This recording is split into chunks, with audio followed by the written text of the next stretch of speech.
বর্তমান পৃথিবীর ধনী তালিকায় শ্রেষ্ঠ একজন ধনী উইলিয়াম বিল গেটস। নাম শুনছেন?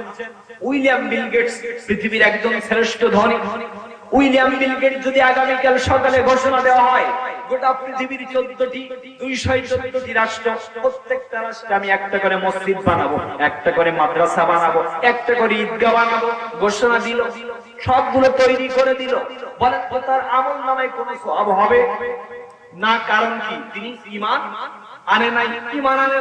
ঈমান না আনার কারণে तमाम পৃথিবীটাও যদি শুধু মসজিদ আর মসজিদে তৈরি করে দেয়, তার কোন ইবাদত কিন্তু আল্লাহর দরবারে কবুল হবে না। কবুল হবে না ততক্ষণ ঈমান না আনবে যতক্ষণ।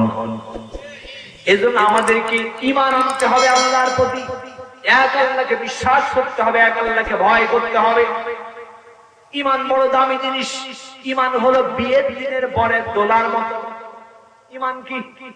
বিয়ের দিনে বরের দোলার মতো। পাশে দিনে আজকে বসে আছেন, মনে করেন এনার মেয়ে বিবাহ দেবেন আগামীকাল। মেয়ের বিয়েতে তিনি বড় শখ করে এই এলাকায় এমপি যিনি আছেন, মন্ত্রী যিনি আছেন তাকে দাওয়াত করলেন, এসপি সাহেব যিনি আছেন তাকে দাওয়াত করলেন, ডিসি সাহেব যিনি আছেন তাকে দাওয়াত করলেন। আগামীকাল বেলা 12টার সময় বিয়ের সব কিছু রান্না বান্না চলছে। হঠাৎ করে এমপি সাহেব এই মাননীয় মানুষের কাছে ফোন করে বললেন যে আজকে তোমার মেয়ের বিবাহ অনুষ্ঠানে আমাকে দাওয়াত করেছিলে, কিন্তু আজকে কোনো কারণবশত আমাকে পার্লামেন্টে মিটিং থাকার কারণে আমি আজকে তোমার মেয়ের বিবাহ অনুষ্ঠান উপস্থিত হতে পারলাম না। এই ঘোষণা শোনার পর এনার মেয়ের বিবাহ অনুষ্ঠান কি বন্ধ হয়ে যাবে?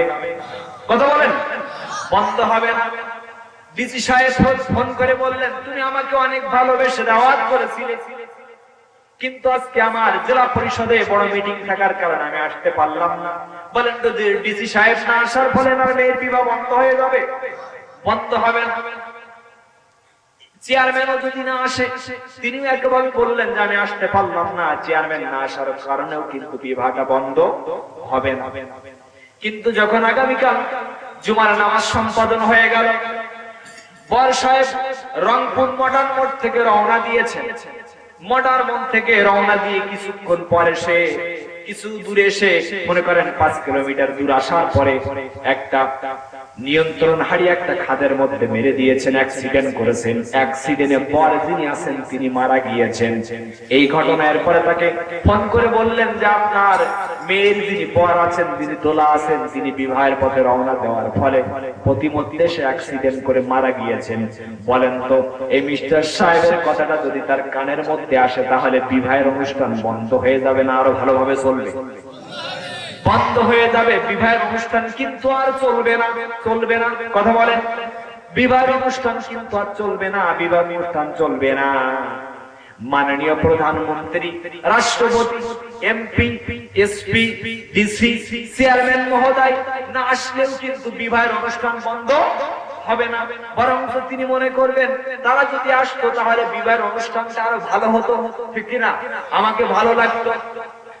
কিন্তু বিয়ের দিনে বর না আসলে কিন্তু বিবাহ যেমন বন্ধ হয়ে যায়, ওই বিয়ের দিনে প্রধানমন্ত্রী চাইতে একজন বর যিনি হোক সে কালো, হোক সে চেহারায় কুৎসিত, এক হাত থাক আর না থাক, একটা চোখ থাক আর না থাক, বিয়ের দিনে তিনি না আসার ফলে বিয়ের অনুষ্ঠান কিন্তু বন্ধ হয়ে যাবে। প্রধানমন্ত্রী চাইতেও কিন্তু বিয়ের দিনে বিয়ের পরের দামটা যত বেশি, ও দুনিয়ার মানুষ যারা আল্লাহকে ভয় করেছে, আল্লাহর প্রতি যারা ঈমান এনেছে, আল্লাহর প্রতি ঈমান এনেছে, একজন ঈমানদারের দাম আল্লাহর দরবারে এত বেশি, এত বেশি, যতদিন পর্যন্ত একজন ঈমানদার বান্দা পৃথিবীতে বেঁচে থাকবে ততদিন পর্যন্ত আল্লাহ পাক ওই ঈমানদারের জন্য পৃথিবীটাকে ধ্বংস করবে না। একজন ঈমানদারের দাম আল্লাহর কাছে এত বেশি, যতদিন পর্যন্ত একজন ঈমানদার পৃথিবীতে বেঁচে থাকবে ততদিন আল্লাহ পাক এই পৃথিবীটাকে কি করবে না? ধ্বংস করবে। এজন্য আমরা ফিরে আসি মহান রবের দরবারে। মহান রবের দরবারে ফিরে এসে সমস্ত ভুল ত্রুটি থেকে আমরা আল্লাহর কাছে আবার নতুন করে তওবা করি। ঈমান বড় দামি জিনিস।